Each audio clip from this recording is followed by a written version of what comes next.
किसी और का काम पूर्णता से करने से कहीं अच्छा है कि आप अपना काम करें, भले ही उसे अपूर्णता से करना पड़े। हम जो देखते हैं वो हम हैं, और हम जो हैं हम उसी वस्तु को निहारते हैं। इसलिए जीवन में हमेशा अच्छी और सकारात्मक चीज़ों को देखें और सोचें। जहाँ लगन, मेहनत और धैर्य है, वहाँ जीत निश्चित है। अपने कर्तव्य के प्रति आरूढ़ रहना सीखो, क्योंकि दुनिया में ऐसी कोई चीज नहीं है, ऐसा कोई काम नहीं है और ऐसा कोई लक्ष्य नहीं है जिसे व्यक्ति हासिल नहीं कर सकता। लेकिन दुर्भाग्य यह है कि ना तो व्यक्ति इंतजार करता है और ना मेहनत। प्रतीक्षा या मेहनत के बगैर लक्ष्य को हासिल करना नामुमकिन है। मृत्यु अटल सत्य है। जिसका जन्म हुआ है उसकी मृत्यु भी निश्चित है। इसलिए इसे लेकर शोक करना व्यर्थ है। अगर आप बुद्धिमान हैं तो इसे नेक काम में खर्च करें। बुद्धिमान होकर चापलूसी करना या किसी प्रकार का षड्यंत्र रचने के बजाय निस्वार्थ भाव से समाज की भलाई करें। इससे आत्मसंतुष्टि होगी और समाज में आपका मान सम्मान भी बढ़ेगा। मनुष्य को कर्म करने का अधिकार है, लेकिन उसके फलों में नहीं, क्योंकि जिसने फल की कामना से कर्म किया वह कभी कामयाब नहीं होता और वह कभी लक्ष्य की प्राप्ति नहीं कर सकता। इसलिए अपने कर्मों के फल के प्रति लालसा नहीं पालनी चाहिए, वह तो स्वतः ही प्राप्त हो जाता है। मोह को छोड़कर सत्य को जानने का प्रयास करें। किसी के प्रति मोह रखने का कोई लाभ नहीं, खासकर शरीर के प्रति मोह रखने का कोई लाभ नहीं है, क्योंकि शरीर नश्वर है और एक दिन ये नष्ट हो जाएगा।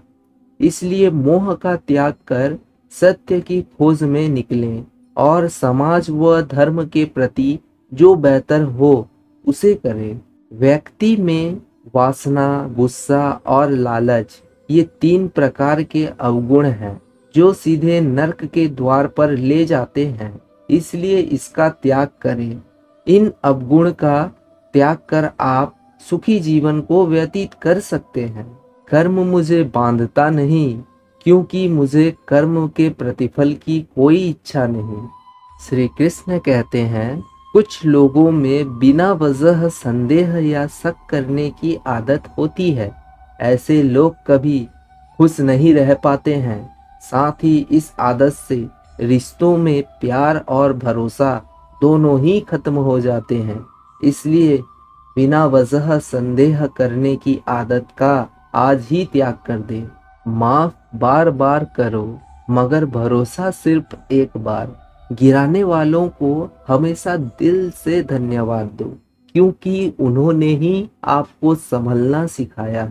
वर्ष बदलने से जीवन नहीं बदलती, जीवन बदलने के लिए मेहनत करनी पड़ती है मित्र। किसी अवसर की प्रतीक्षा में मत बैठो। ये आज का दिन जो आपको किस्मत से मिला है, यही आपका अवसर है। इसे जाया ना करो। कोई मंजिल तब तक दूर है जब तक उसके लिए पहला कदम ना बढ़ाया जाए। शक से भी अक्सर खत्म हो जाते हैं रिश्ते।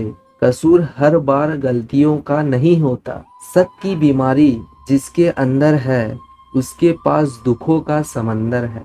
शक करने से शक बढ़ता है और विश्वास करने से विश्वास बढ़ता है। यह आप पर निर्भर करता है कि आप किस तरफ बढ़ना चाहते हैं। भरोसा करना सीखो। शक तो पूरी दुनिया करती है। सबसे बुरी आदत है शक। शक करने की आदत, यह किसी भी रिश्ते को बर्बाद कर सकती है। एक समय की बात है, काफी सारे दोस्त पिकनिक से लौट रहे थे। गाड़ी जंगली इलाके से होकर गुजर रही थी। जैसे ही कुछ समय बीता तो आसमान से कड़कड़ाती आवाज के साथ बिजली कड़की। गाड़ी में बैठे सभी लोग सहम गए। उन्हें डर लगने लग गया कि क्या पता यह बिजली हमारी गाड़ी के ऊपर ना गिर जाए।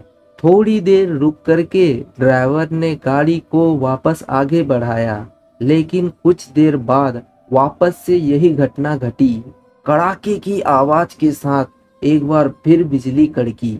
इस बार ड्राइवर ने गाड़ी पूरी तरह से रोक दी और ड्राइवर उन दोस्तों से कहने लगा, देखो, इस गाड़ी में एक ऐसा इंसान बैठा है जिसे भगवान अपने पास बुलाना चाहता है, इसलिए 2 बार बिजली गिरते गिरते बची है। अब हम उस इंसान का पता कैसे लगाएं? ड्राइवर ने कहा कि सामने वहां 60 मीटर दूरी पर एक नदी दिख रही है। बारी बारी से सबको उस नदी के पानी को छू करके आना है और वापस अपनी सीट पर बैठ जाना है। जो भी वह इंसान होगा उसको भगवान अपने पास बुला लेगा। सिलसिला शुरू हुआ। बारी बारी से सभी लोग नदी के पानी को छूकर आने लगे और अपनी जगह पर बैठने लगे। लेकिन जैसे ही उमेश ने गाड़ी के बाहर अपने पांव रखे, एक जोर कड़कड़ाती आवाज के साथ बिजली कड़की और उमेश के साथ साथ बाकी के दोस्त भी काफी डर गए। उनको पक्का यकीन हो गया कि उनके साथ जो सारी समस्याएं हो रही थी वह उमेश की ही वजह से हो रही थी और सारे दोस्त अपने में बातें करने लगे कि अब तो उमेश कभी वापस लौटकर नहीं आने वाला। उमेश अपने कांपते हुए पांव से आगे बढ़ा और पानी को छूकर लौट आया। उसे कुछ भी नहीं हुआ। लेकिन अब आखिरी में उत्तम बचा। सबको लगा कि भाई यही वो इंसान है जिसकी वजह से हमारे साथ इतनी सारी समस्याएं हुई थी। अब वो गया और जैसे ही उसने नदी के पानी को छुआ वैसे ही गाड़ी पर बिजली गिर चुकी थी और गाड़ी में बैठे सारे लोग भगवान को प्यारे हो गए।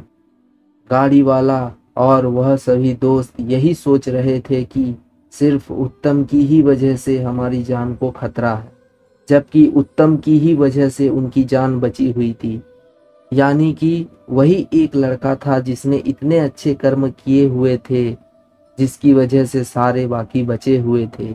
इसलिए दूसरों पर बिना वजह कभी संदेह नहीं करना चाहिए और अपनों से प्यार करना चाहिए।